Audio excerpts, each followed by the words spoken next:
guys? Welcome back to On God Time podcast. Whoa. Dude,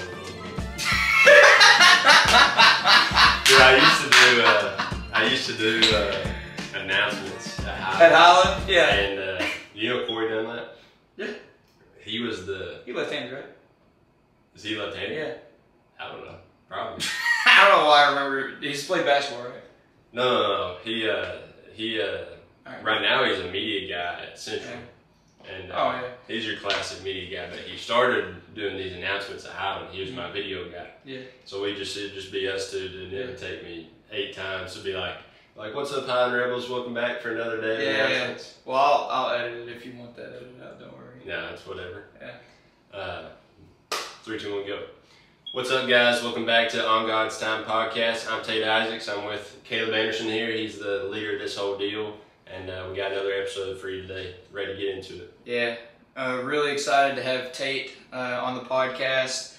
Honestly, the intros have been more fun since I've let other people do them. Because I always say the exact same thing every single time.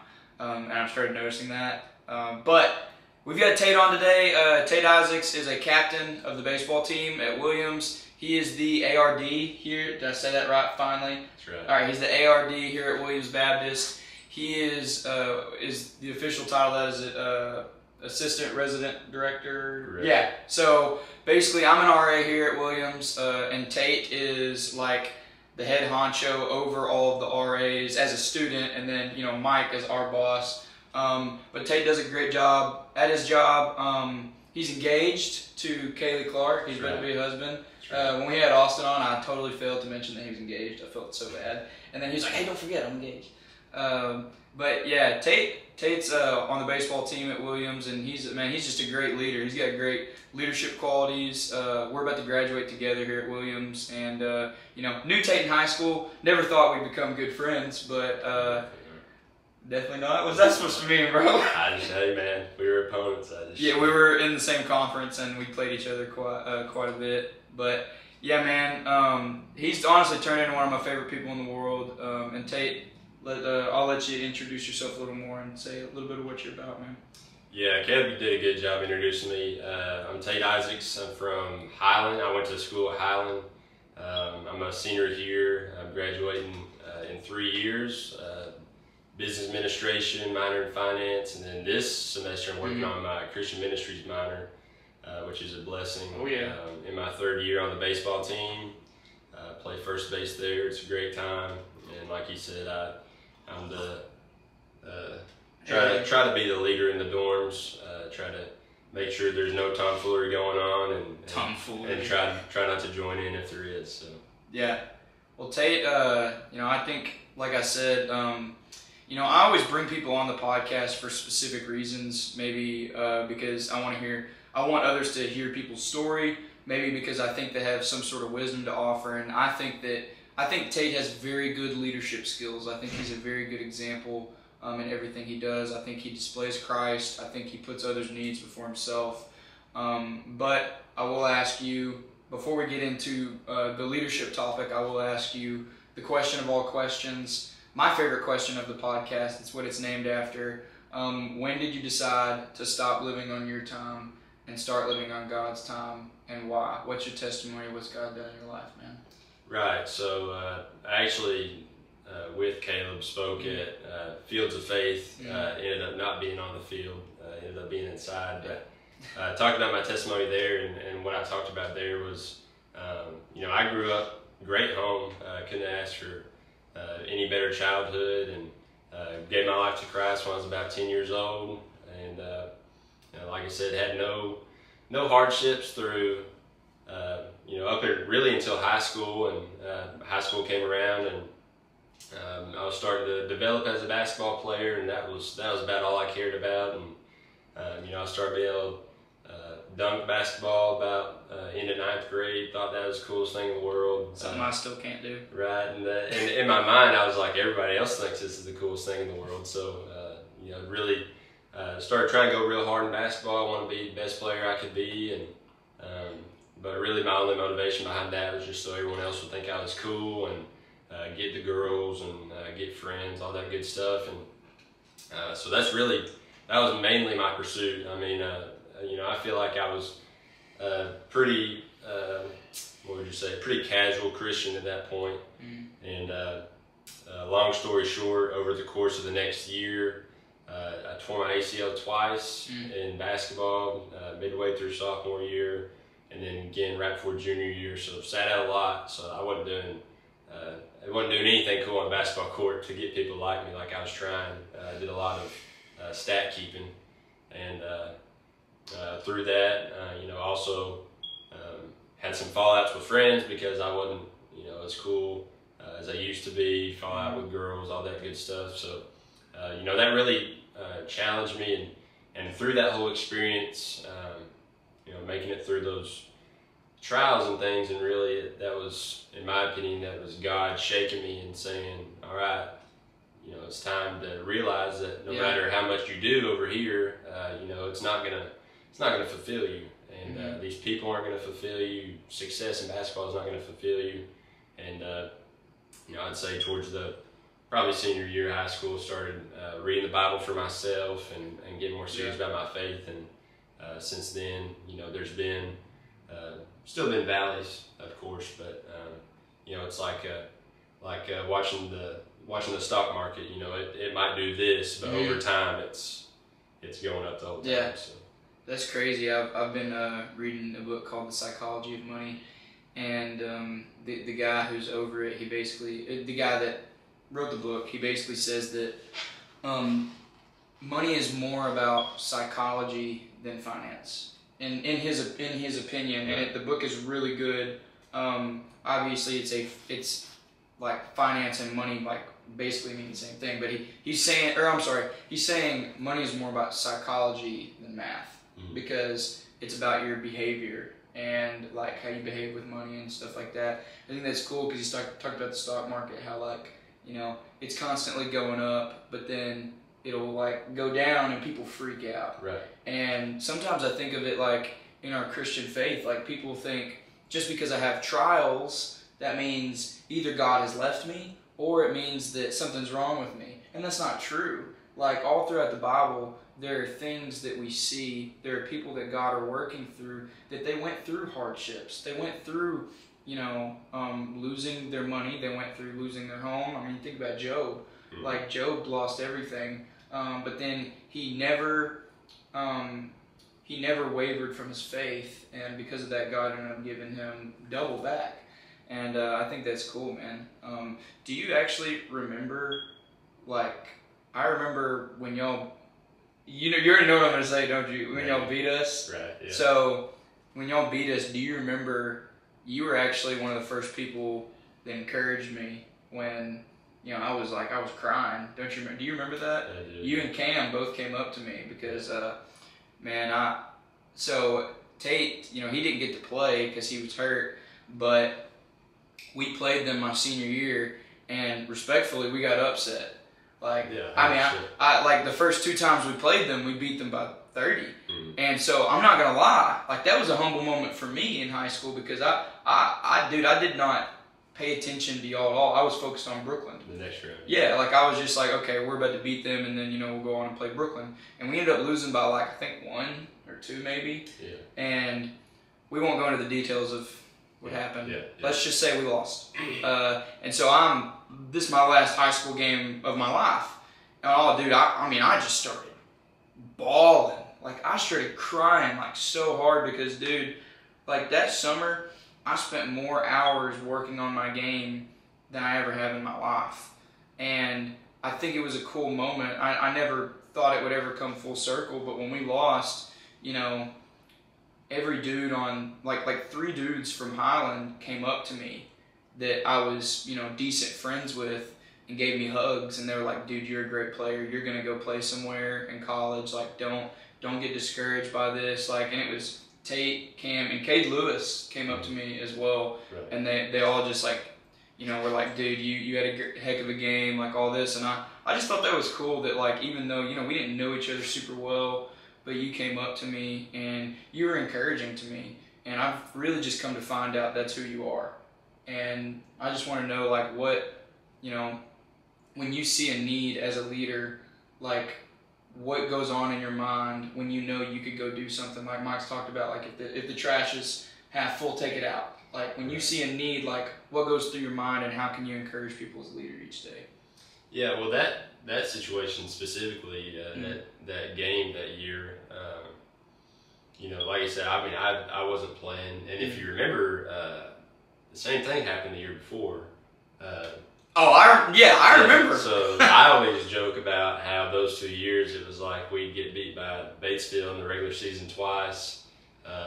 We'd play in first round of the tournament and beat them, and just so we could lose the next round. Yeah, well, it was like the first 2 games weren't even close. Yeah, like that's what made me mad. The first game we won by 30. The second game we won by like 20. Right. And I'm just like, and I had 2 of my best games. Right. And even like in that game of the tournament, I think I didn't play horrible. I think I had like 15. Like it wasn't like I just played poo-poo. But yeah, go ahead, my bad. Yeah, no, but I always joke about that. Cause I'm like, man, we would just beat them just so we could lose the next round. And let's just both be out. We weren't gonna go and make a run. And but yeah, I mean, for me, I mean, like I said earlier, whenever you were talking about, never thought that we would be friends like we are, or whatever. Like, and I said, definitely not. Like, yeah, my mindset in general, like there ends up being like people like Mason. Mm-hmm. There ends up being a lot of people that I've played against. I'm like, man, I would never. I can't stand that guy. Yeah, just because that's my mindset, just in general in sports, is like I've gotta.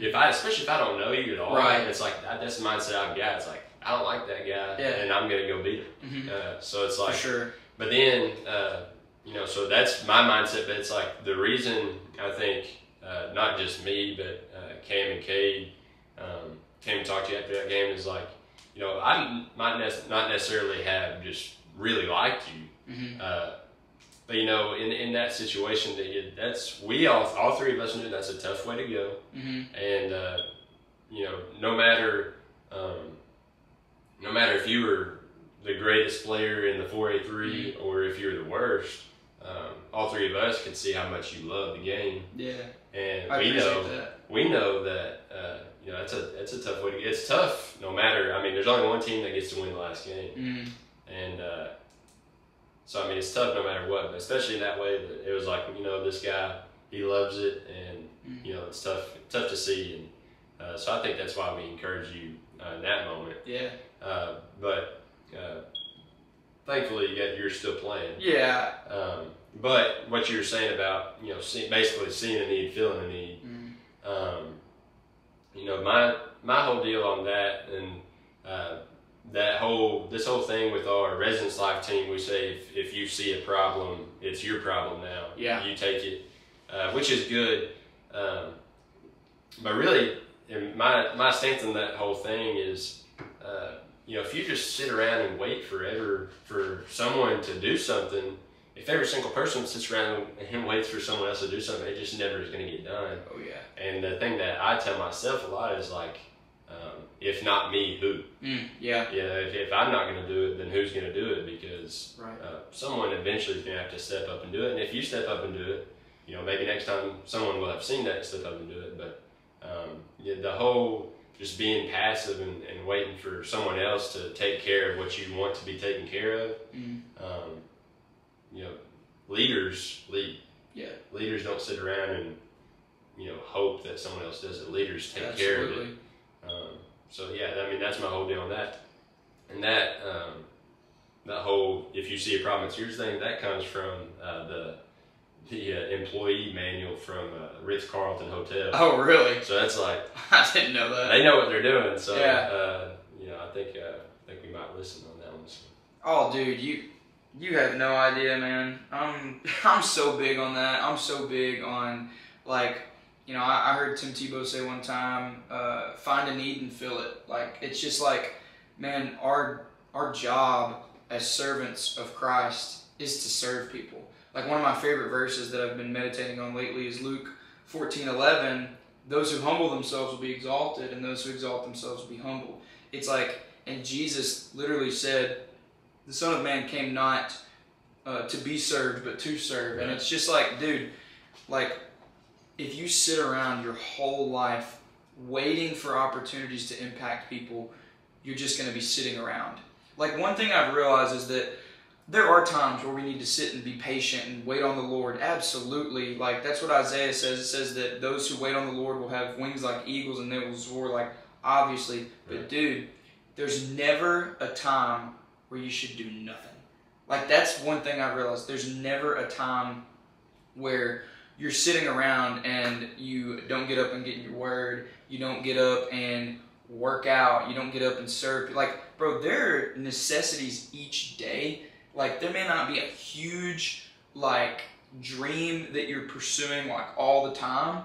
But it's like, you still have your day-to-day duties as stewardship to Him. Like I already named, like, reading your word, like, serving those. I mean, you're going to be a husband soon. Like, your job is to serve your wife. And it's just like, man, my job right now is, I'd say, to lead my family. Like, man, I'm getting to a point, I'm 22 years old. I'm going to be honest, my mom, and I don't think she'd mind me saying this, like, my mom has started, like, asking me for advice sometimes. Because I'm getting to a point in an age where it's like, I'm leading my family. Like, I'm leading my little brother. I'm leading my little cousins. Like, I've got 4 little on my mom's side, I got 4 little cousins. On my dad's side, I've got 3 little cousins. And it's like, who's going to be there to lead them right now? Who's going to be there to serve them right now? I've got a little brother, and even though he's only a year older than me, I got a big brother. And it's like, I'm here for him too. And it's like, there's all these people in my family, and my job is to do whatever I can to lead them and teach them the word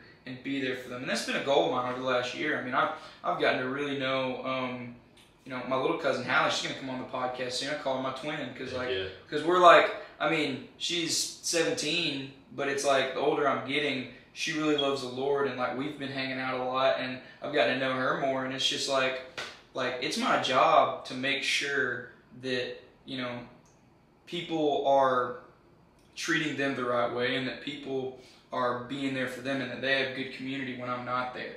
And it's like, I don't know, man, leading is like, I'm so passionate about leading because I know that, if you never look for opportunities to lead, you're probably never going to. Right. And I don't know, man. I just think that, it's our job to get up and to serve and, just to be there for other people. So tell me a little bit about like with the baseball team specifically. Like, I know you guys have team Bible study, and that is kind of through FCA, but you've been doing that, on your own. Tell me about that and how you get to lead the guys on the baseball team each day. Because, man, you've got so many like leadership responsibilities right now, and it's like you do it pretty effectively. So just take me through like the Bible study and all that stuff. Yeah, I mean, as far as the Bible study goes, we have it on Monday nights. It usually ends up being about an hour after practice on Mondays, which usually works out pretty good. Try to do that because it's, for the most part, you try to make it convenient. Yeah. I'm sure you talk about this a lot in FCA leadership with just, you want to make it as convenient as you can. You want there to be as little obstacles in between the people you want to come and getting there. So we try to make it about an hour after practice. That way people can go eat real quick and then come over to the apartment and have Bible study. But yeah, as far as that, man, as far as getting people there, I mean, there's some dudes that, they come because they're our friends and, they want to be with us and that kind of thing. But as far as like getting butts and seats, essentially, they... I love that. I'm sorry. Yeah, I mean, the deal with that, I mean, you've got to, for most of you guys, I mean, we got 50 guys on the team. If you just say, I usually do this, it's not very effective, but, we'll pray it up at the end of practice, and I'll say, hey guys, we got Bible study at 6 o'clock in my apartment. If you just throw that out there, like, there's not going to be many guys that are like, I'm going. Yeah. So the deal with that is, I mean, you've got to connect. You've got to, even with guys who have been coming, you got to be like, hey man, you coming tonight? Or, hey man, have you talked to so-and-so? Are they coming tonight? And usually I'll throw out, hey dude, such and such is coming. Just letting them know that one of their good buddies one of the coming. boys is there. So it's like, you got to reach out and make that connection and make them at least have that thought in the back of their mind. But you got to make people feel included. Yeah. Because if people don't feel included, like they don't feel any draw to come, but everyone wants to be a part of something at least. And making them at least feel like they are at least a part of it, or at least like you want them there. I think you have more likelihood. But it's a snowball effect, man. You get a few guys, and like I said, you throw out a name, say, hey man, such and such is coming, why don't you come? Or say I'll plant it in someone else's mind that I know is going to be there, like, hey man, go talk to such and such and get him to come. And it's how many we have is up and down, but that's just part of it. But we've got a good group and have good conversations. So yeah, I think the biggest thing is just trying. Like I've said that a lot, and like I've also said, I'll ask you this: do you know, in my opinion, what the number one thing that will get people there is? It is food. Yes, food will always get people there, because there are broke, hungry college students that want a decent meal. And it's like, if you say, hey bro, we're making chicken, cheese and rice, or like we pick up pizza or whatever. That's why I'm excited, to go on staff with FCA, because praying I'll have the financial means where I can, be like, hey guys, what do y'all want? Like, not like, oh hey, we're eating Walmart brand chicken. Not that there's anything wrong with that, but it's like, hey guys, what do y'all want? Like, and making it about them and serving them. And I'm excited about that, because it's like, we'll just be able to have my apartment and stuff like that. And you've got a little apartment being the ARD, which I'm pretty jealous about, I'm not gonna lie. But yeah, man, I think just serving people's fun, and just doing life with people is fun. Yeah, now I think an important factor of that whole deal is if you wait all week to try to get people to come, they're not gonna. And I don't mean that in like, we have our Bible study on Mondays. I don't mean like Tuesday, Wednesday, Thursday, Friday. You're like, hey, we have Bible study. Hey, we have Bible study. Right. What I mean by that is you've got to genuinely lead the whole week. Like for me in baseball, like if I'm not genuine, like if I'm not a genuinely good dude, genuinely showing that I care about these guys, that I want to help them out, that I want to serve them where I can serve them. If I'm not doing that, then they don't give a rat's tail about coming. But if you show them that you care, if you show them that you are who you say you are, they're going to be more likely to be like, hey man, you know what, I will come with you on Monday. But if you just do whatever all week, and you're not living out what you're saying all week, and then right before Bible study on Monday, you're like, hey, come to Bible study, no one's going to want to come. You gotta lead throughout the week, and people will follow. I could talk about that for hours. I think Jonathan at 747, I think he does a great job of honestly calling people out who, I would actually genuinely say are believers, but it's like they're just falling away, and they don't have an understanding of like what their influence does. Like, bro, and Matt, can you imagine if I said, and honestly, man, Mikey Larson, she pointed this out to me one time. She was like, I'm gonna be honest, like last year, I've talked about it a little bit, there was a track meet where honestly, I didn't give my everything. I can genuinely say there's only one race in college where I just didn't really give everything. Like I ran slow, and I felt bad for myself. And Mikey called me out, which is good. Like, she's our track representative for FCA. This was last year. She just called me out, and she was like, dude, like, I'm disappointed in you. And I was like, really? Like, I was like sad. I was like, it's the worst. I was like, I'm sorry. And in my mind, I was making excuses, like, man, I don't want to be here, blah, blah, blah. Like, I just want to be with my AAU team, because I was coaching my AAU team. And I was in my feelings, because I love those kids, dude. Like, and we're actually becoming Team FCA this year, which is really cool. That is cool. Yeah, but I got, I got mad, and I kind of annoyed. But all she said is, she said, dude, you're literally Mr. FCA. Like, you can't preach working as hard as you can and even take a day off. I'm going to be honest. Like, you can't. Yeah. And it's like, you do that, and now that one time, people are going to look at you, and they're going to be like, well, he did it, so I can do it. And Bro, she sent me some long text like a day later, like, I'm so sorry, that was me. I was like, no, like, you're right. Like, I shouldn't have done that. And I can honestly, genuinely say since then, like, I mean, you can ask anyone in basketball practice. You know, I don't run track anymore. But after that, I picked it up. I was like, oh my gosh, like, she's so right.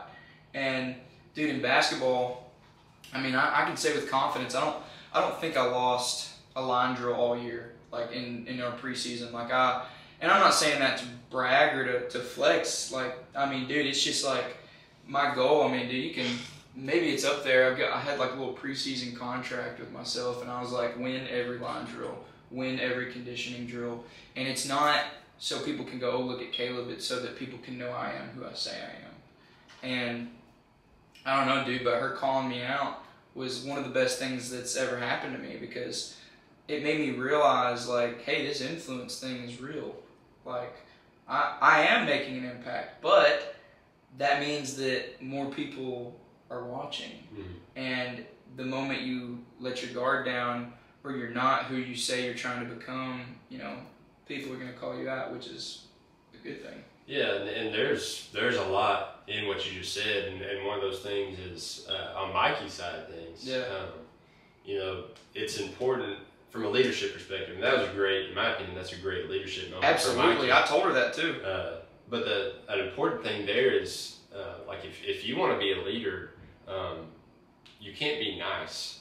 And I don't mean that in like, yeah, like in some form or fashion, it goes back to the Nick Saban saying, like, if you want everybody to like you, don't be a coach, go sell ice cream. Yeah.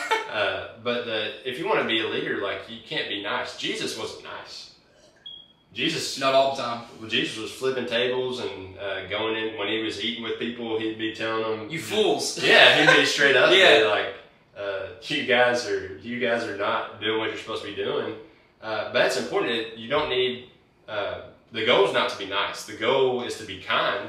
You can be kind. Ooh, but you gotta be kind, but you gotta be firm. Yeah. And I think I've got that written down somewhere. Yeah. About because that's important, because that's what a lot of people miss the mark on that, because people who desire to be a leader, you know, they're trying to get people to like them, which is important to some degree, but I think more people are going to follow you if they know that you're genuine, because if you're just nice to everybody, people are going to start questioning how genuine you are. Mm-hmm. Absolutely. Because if you're just nice no matter what, they're like, all right, this dude just being fake and he's not who he says he is. But I mean, when someone's not doing what they're supposed to be doing, like, you got to check them. Mm-hmm. And I mean, do it with grace.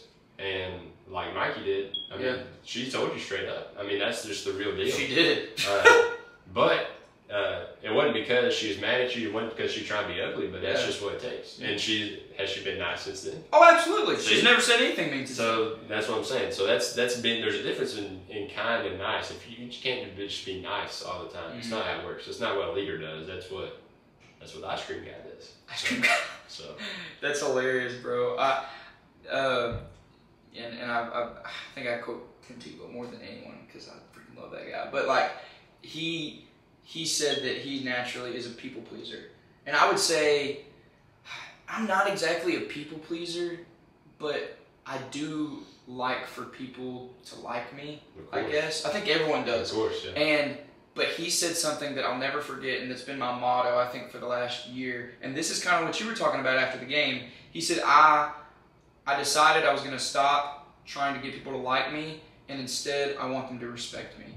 There's a big difference. There is. There's a big difference between being liked and being respected. Mm-hmm. When you're liked, that means that you are constantly, in my opinion, telling people what they want to hear, telling people, honestly, advice that's honestly probably not going to benefit them in the long run.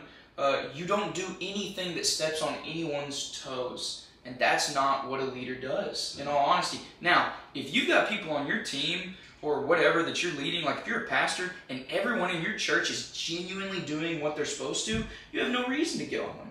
But if you've got people who are not taking care of your finances correctly, who are not doing what they're saying they're supposed to do, you've got to call them out, and you've got to lead them in a way that honors how you tell the truth and honors your character, because it's like, dude, you know, like you said, I would much rather be respected than liked, because it does make me happy that although you didn't know me at the time, from what you said, you respected my love for the game, and you were like, man, I'm going to tell this guy that like everything's okay.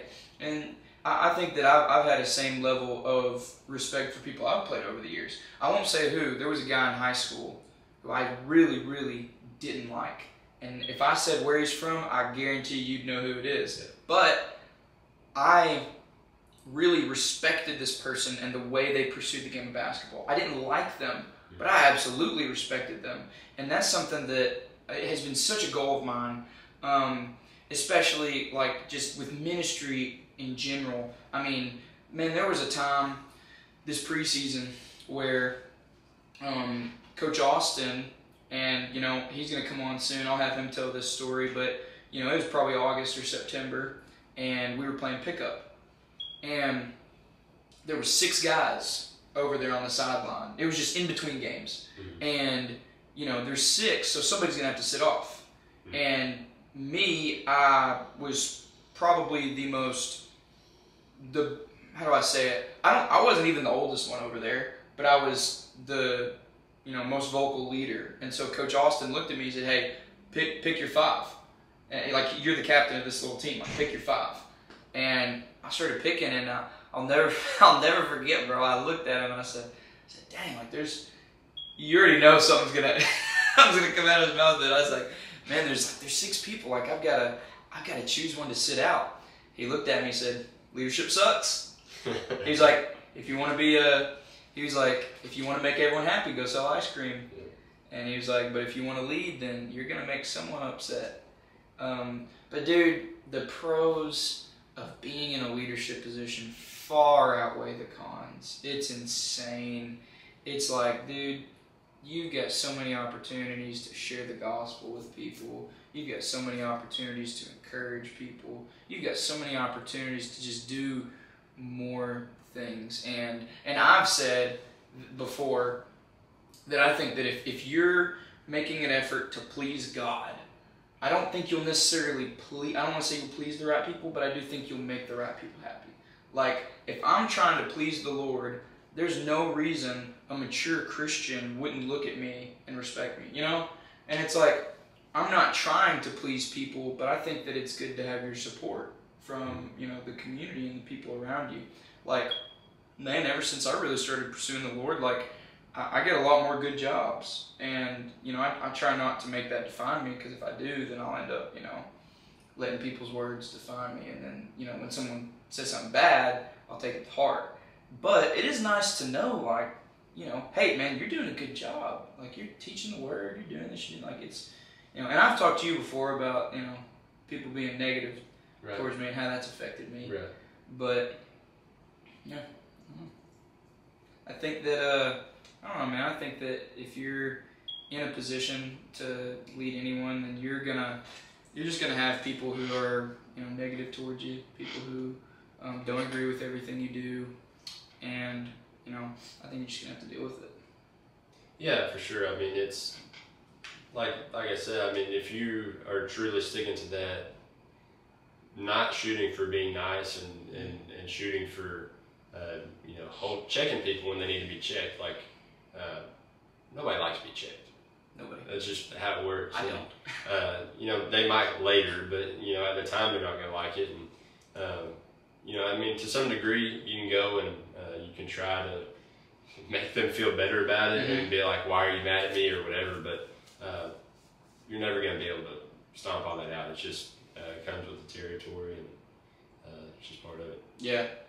I think that, you know, sometimes also when you're trying your best to be your best for the Lord, I think sometimes people are gonna, as bad as it sounds, I think people will try to tear you down because they're maybe jealous of where you're at. And it's not something that, you know, I've said this before, like, you can't take it personal, you know, when people say things to you or people are negative to you, because I think it was Winston Churchill that said, you have enemies, good. That means you stood for something at least once in your life.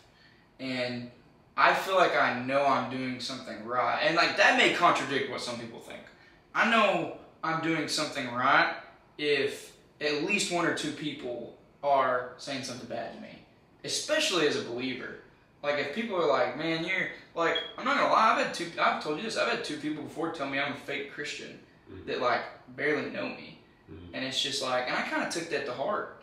Like I got upset at that. Like, and I was like, I started doubting, man, do I really genuinely mean this? Blah, blah, blah. But that's honestly how I knew that I did, because, you know, if you're constantly being self-aware and asking yourself, how can I get better each day?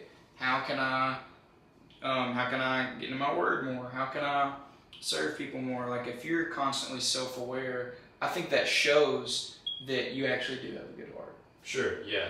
No, so here's something that I've been really thinking about a lot lately, and you've read Mere Christianity, right? Yeah, it's amazing. So, yeah, crazy, so many just crazy ways that C.S. Lewis just goes about thinking about things. But something that really stood out to me towards the end of the book, it talks about, basically talks about who you really are.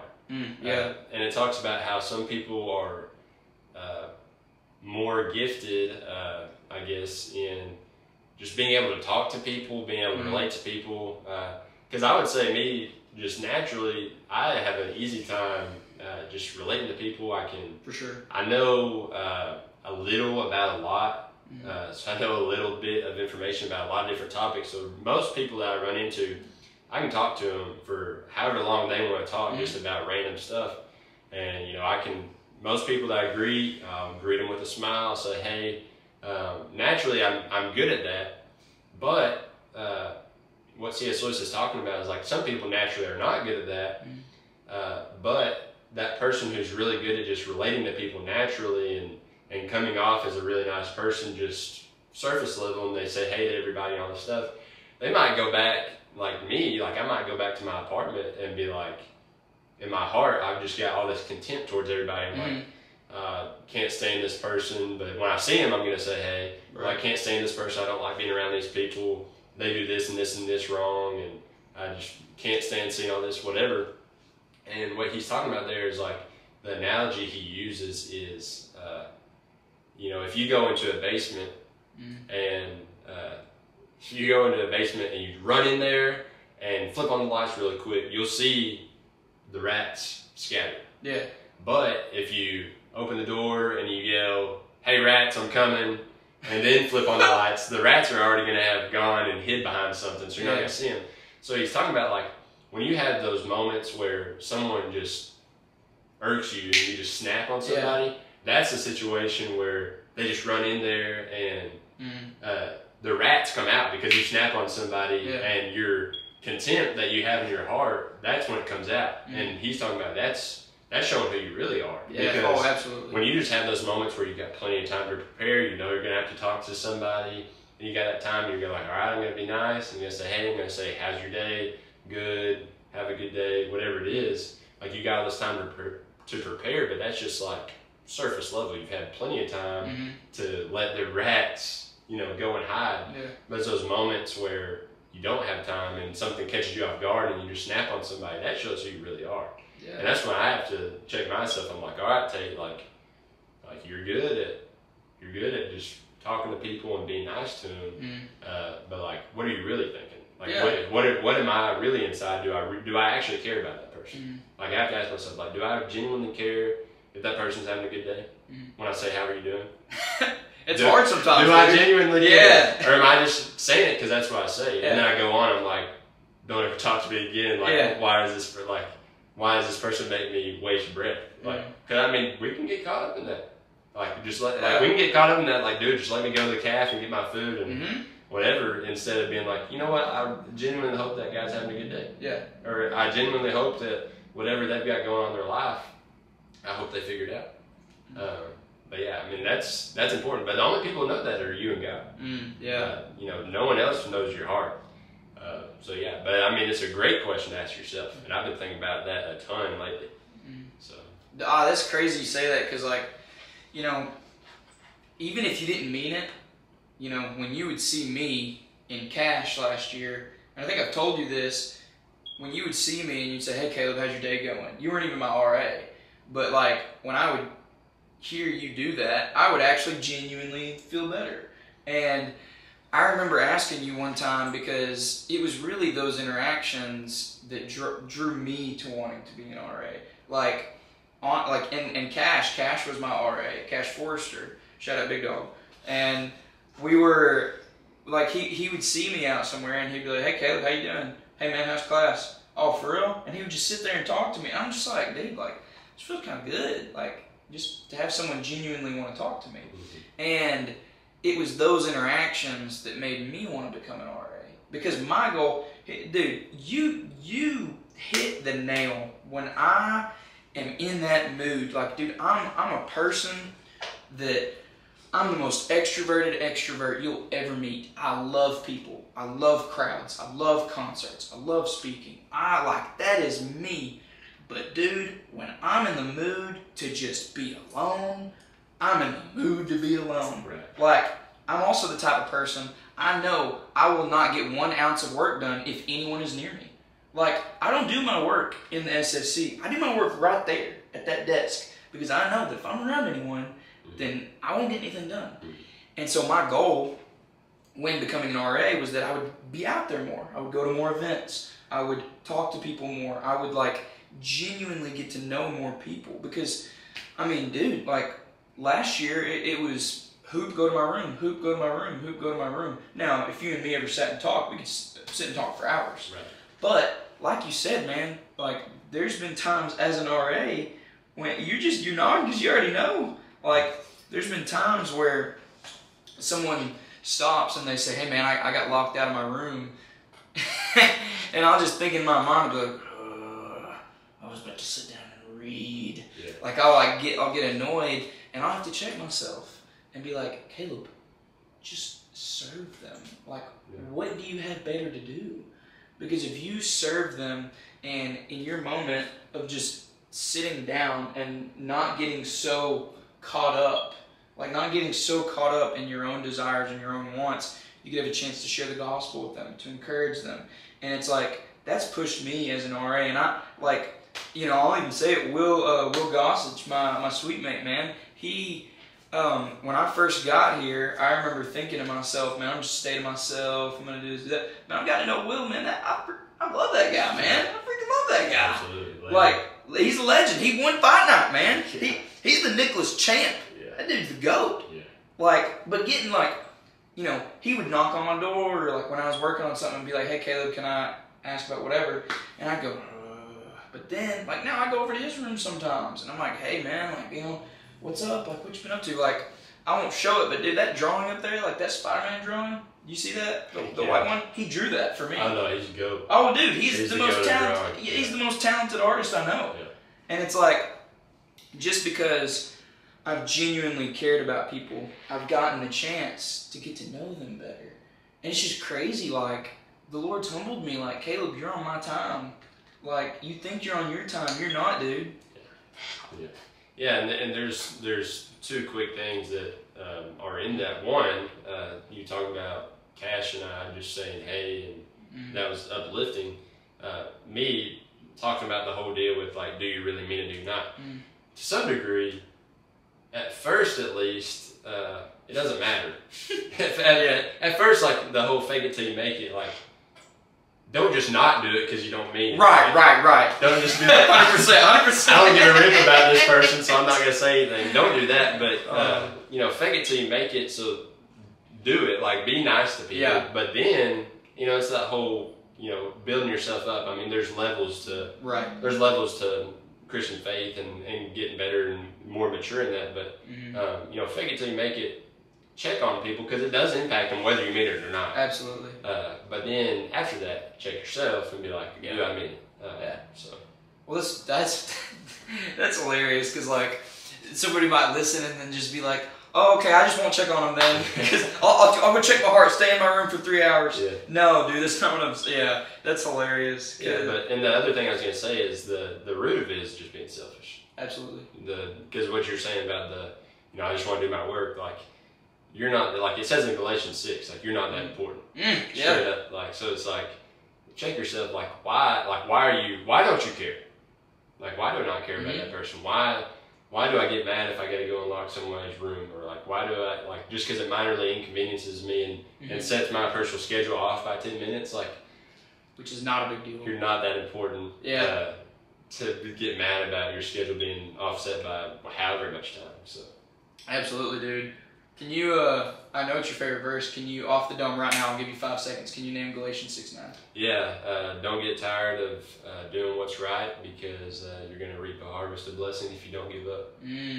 Galatians 6, man, it's a good one. Oh yeah, I actually want to preach a sermon at some point, because I heard Craig Groeschel, do you know who that is? I think so, maybe. Yeah, he's also, dude, I quote some, I love Craig Groeschel, man. He's my favorite pastor to listen to.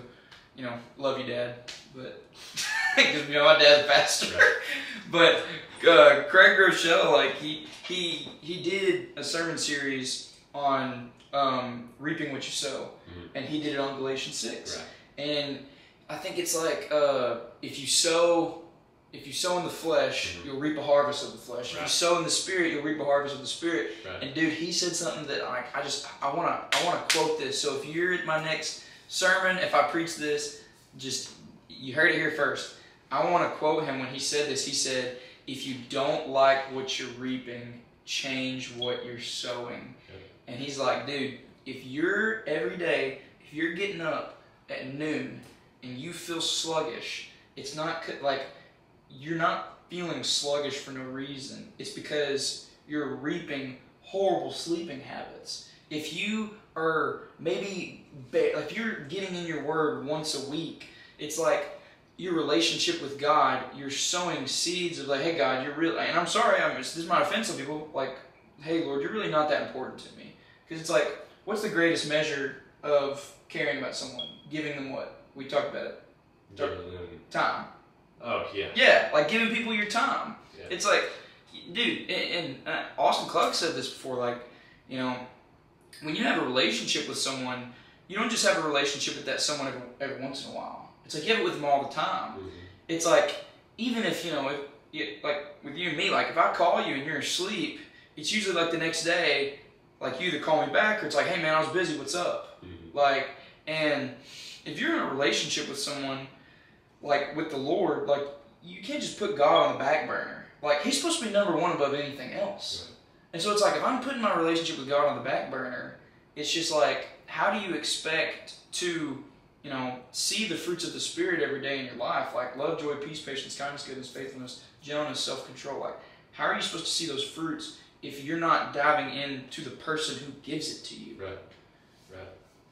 And yeah, man, I don't know, dude. I'm just like, I can't get that out of my head. If you want to change what you're reaping, change what you're sowing. It's like, the seeds that we sow each day, the habits that we build, they come out into making you a good leader, into making you a good husband, into making you a good father, like all that. So I think my best piece of advice for people, like they're like, man, like I just need to change, I need to get better or whatever. I'd say start at the root. Like what's the root of your problems? Like, you know, don't just say, oh, I'm an alcoholic. Like, no, okay, well, what is it that's making you an alcoholic? Right. What's the root of it? Right. The root of it is, I don't really know what the root of it would be actually. Trying to fill a void. Trying to fill a void, and so.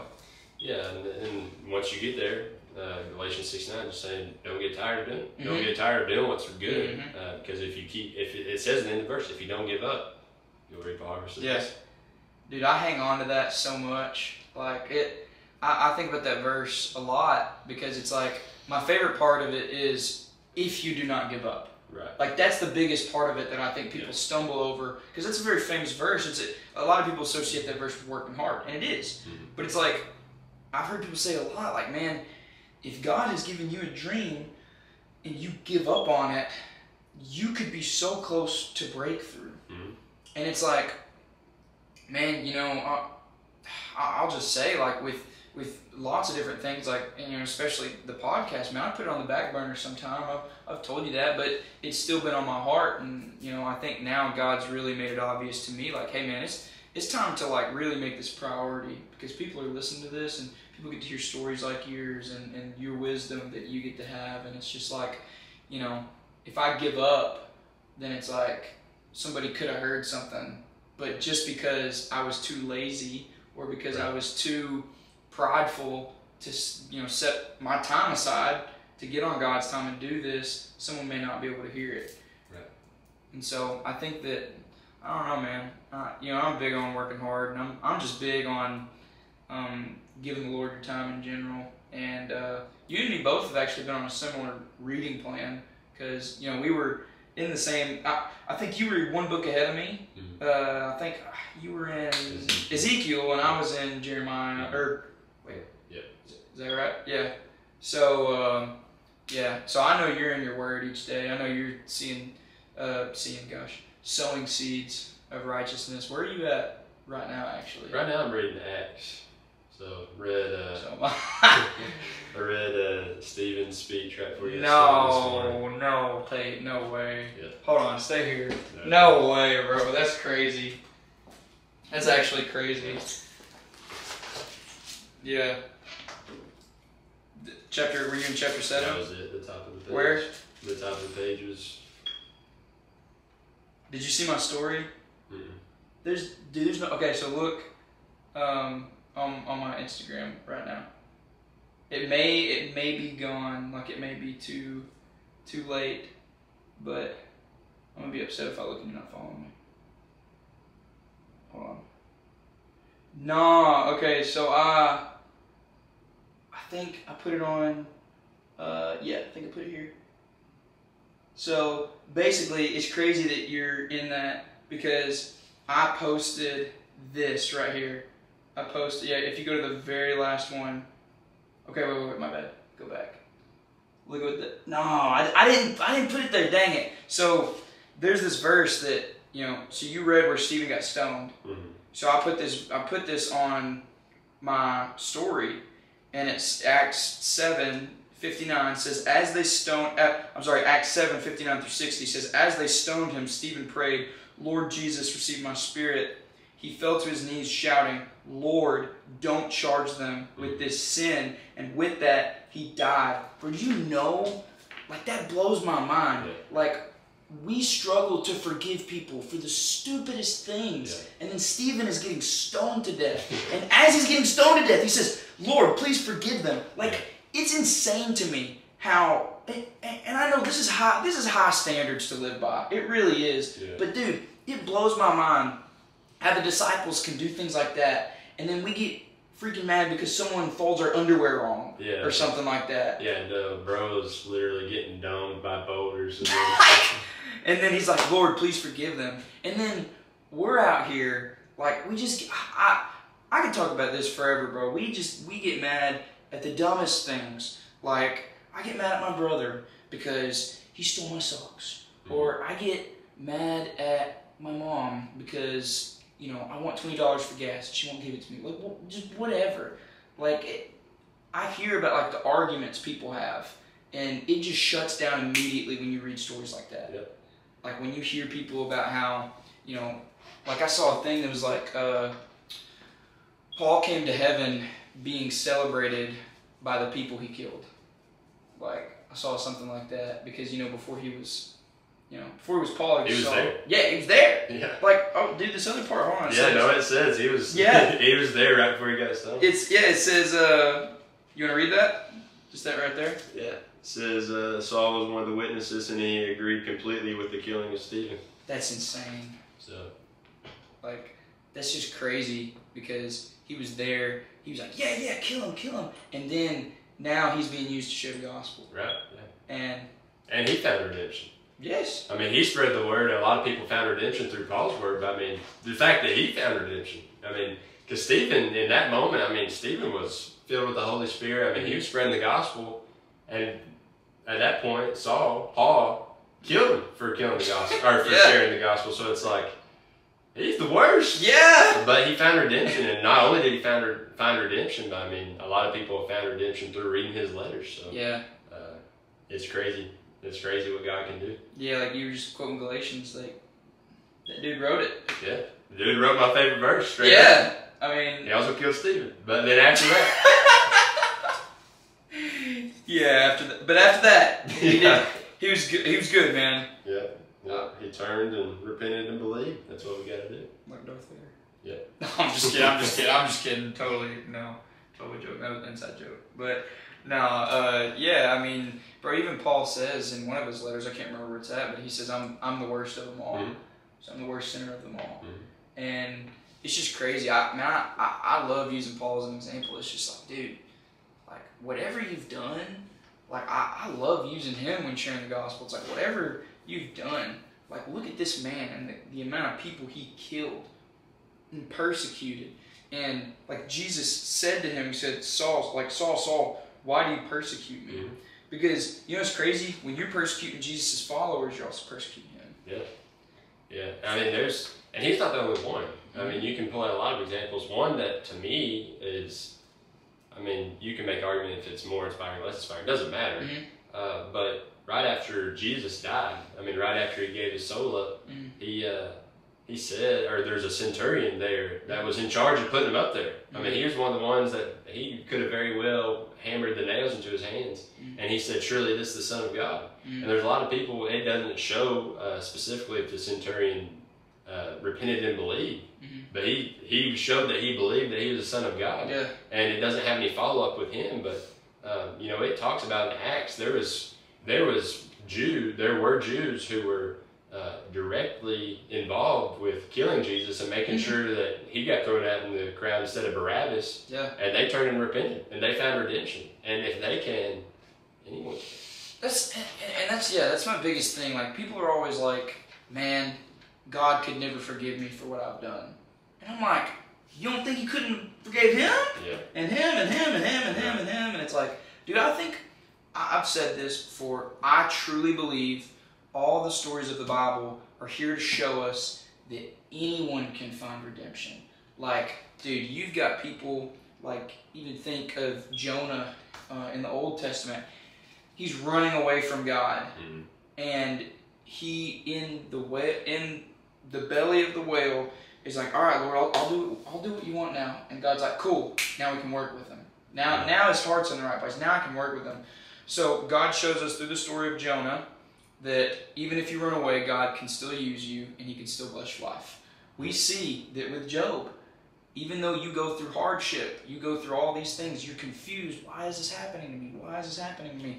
God can still use you and he can still bless you even when you think all these things are being taken away from you. We see with Moses, like Moses couldn't speak, bro. And he killed somebody. And he killed somebody. Yeah, like, I mean, he killed an Egyptian man, and he was like, bro, Moses literally had a speech impediment, and God still used him. And he was like, I'm actually going to use you to guide my people back to the promised land. And it's like all throughout the Bible, there are these people who are not qualified to do what they do. And it's crazy because the Lord is just, like, he's trying to make you understand, like, look in here. Like, look at this and see all the people that I've used and that these people that they thought that they weren't good enough. And I said, yeah, you're not good enough, but I'm going to make you good enough. Right. And it's just crazy, man. God can use anyone. He can use anyone's story. Anyone can come on God's time. And I truly believe that, man. And man, that's always my biggest prayer. I hope someone through the pod, through just listening to our conversations, they'll just be like, man, this is inspiring. I don't have to let this control my life. I don't have to let this sin hurt me. And I want to give my life to Christ. That's always the biggest prayer, man. Mm-hmm. Always. So, I don't know, man. I enjoy doing this thing. I think it's fun. And I enjoy having people on like you. So, by the way, I want you to show this. Show them that. Yeah, man. FCA represent. We might. Part of me wants to zoom in so they can see it. This is something we use. Yeah, you care if I see that? I gave mine away, so I don't have mine anymore. So we're gonna show this. I'm gonna make this a clip actually. This is the 4, okay? And so what this is it's how we share the gospel in FCA, okay? I'm gonna share it right now. Never done this on the pod, but I'm about to do it. Go for it. This is the 4, and it means God loves you, sin divides you, Jesus died for you. What do you want to do about it? And we use this to share the gospel with coaches, athletes, and anyone we come into contact with. And, you know, we gave bracelets out at Williams, so that if we had the opportunity, like if someone has questions, we can just show it to someone, because some people learn best visually. And I don't know if you've actually had the chance to like use that or not, but I know that you've obviously like you've shared the gospel with teammates and people before. So like that's always my approach. Like, dude, maybe sometime I'll share it because it'd take a long time. But I told you about that story about me at the U of A game, sharing with that kid, right? Oh, I shared it when I shared. But like, give me an example of a time you've shared and like how you would explain like Jesus dying and all that. And yeah, and I think it's good because it's simple too. Like what we were talking about earlier about you want as many obstacles be taken out for those people. You want to make it as easy as possible, and this does make it easy. But yeah, I mean, I've had a guy on the team come through Bible study, and I gave out the bracelets at Bible study, and he's asking me like, I've seen players with them on. It's yeah, cool. right. And he's like, dude, what does this mean? And it's so simple. I mean, you can walk them through and just a couple minutes, and it prompts questions. Right. It's got a question mark on here about what are you going to do about it. But yeah, I mean, it prompts questions like what do you mean sin divides us? What do you mean? How did Jesus fix it and all this stuff? So it's a great tool. Great tool for leading people to Christ, but also a great tool for believers to learn better how to share it. So yeah, I think that's my favorite way I've learned how to share, because man, I'll try to tell it super quick, the story about the kid. When I was at U of A, I went to U of A, University of Arkansas football game, and there was a kid there who I met, and he was like sloppy drunk. Like he was super drunk, and I don't know why he was like not sitting in the student section, because I was up there, I was with my dad, and he just looked at me and he was like, "Hey man, you look like you're in college, like you want a beer?" And he had a big lobe, and he was like, "Oh, like you want it?" And I was like, "Nah man, I'm good. He was like, "Well, like why are you not drinking?" I was like, "I don't know, just do my best not to, He said, "Well, have you ever?" I said, "No." And he was like, it just blew his mind. He was like, "What? How old are you?" I was like, "I'm 22. He's like, "What? You're 22? Never had it?" I was like, "Yeah, dude." And then I got a chance, got to know him well. I was like, "Hey man, what's your major?"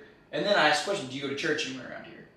And he was like, "Yeah, I'm actually Jehovah's Witness." I was like, "Oh, cool, And like one thing, like you said about being calm. Like I when I share the gospel with people, and people can call me out on this if they ever see me do this, I will never like condemn someone. Like I'll never be like, "What are you doing? That's not true." No, that's not how you're supposed to. Like you're not supposed to do it that way. Yeah. And all I did is I said, "Hey man, this is what I believe," and eventually I had the bracelet, and I took him through it.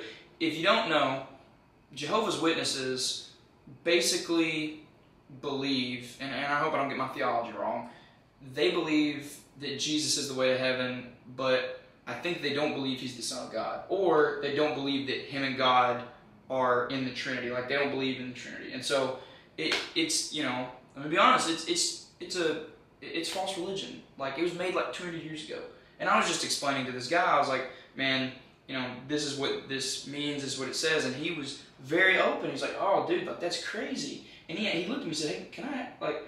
No, he didn't ask. I said, "Do you want this?" And he said, "Oh, dude, I'd love to have it." And I shared some verses with him, and I sent him a big long message. And it was just like, will that guy ever come to faith in Christ? Man, I hope so. But it's just like you planted the seed. You shared with him, and it was like I actually looked up later, like what are the principles of Jehovah's Witness, and it was just like a lot of them don't really like do what they're like supposed to do to be right with God. And that's the biggest thing. Like if our works were ever supposed to get us in a just place with God, nobody would go to heaven. That's the biggest thing. Like we all sin on a daily basis, and if my works were supposed to be the thing that got me into heaven, I wouldn't be able to go, because there's no person that's ever not sinned besides Jesus. And I don't know, dude, I love sharing the gospel. I love using the bracelets, and I got to use it when sharing with that kid, and it was a cool experience. So It's awesome. yeah. But Tate, man, it's been fun having you on, dude. I think someone's going to be blessed by these conversations. And, you know, like I said, just biggest prayers that one person comes to faith in Christ, and that someone was encouraged with what was said. You got anything else you want to say? No, I would say, you know, I'd like to encourage you, man, because I don't remember exactly what year you started this, but I remember whenever, I've always followed you on Instagram and stuff through, you know, obviously I've got Batesville connections. And, His wife. Yeah, and so, you know, I follow you on Instagram, so I remember when you started and stuff, and I remember, I remember being in my room whenever that was. Did you do it in 2020? 2021. Me and Hudson did it like March of 2021. We're coming on the 3-year anniversary, which is insane. Yeah, and that's what I was about to say. Like, I remember, you know, I was in high school, and, you know, I remember listening to that first episode, and, you know, a lot of people want to do something like this, and they might do it for a second and, you know, let it peter out, but, you know, you've stuck with it and still going at it, still trying to build it. So, you know, I admire that, man. I think you're doing a good thing. Well, thanks, man. I didn't know you listened to that first episode. Dude, when me and Hudson got on there, we didn't know what we were doing, bro. We were just like I remember it was literally like, hey guys, we're going to start a podcast and we're going to talk about Jesus. Yep. And we just like, in all honesty, we were kind of just both going through it, and we just needed a way to get it out. Yeah. And it was like God's turned, I think, what started off as, you know, us just kind of doing it for fun to something that's actually really like impacted people. I think it's been cool, man. It's humble beginnings. Yeah, so, it's improved, and you'll keep on improving it. So yeah, I appreciate that, man. That means a lot to me. So, well, guys, hope you enjoyed this episode with Tate, and you'll be seeing more of him around if you're around Williams. If not, you know, go follow him on the gram at Tate Issacs. Is it just Tate Issacs? Yeah. So, all right. See you guys later.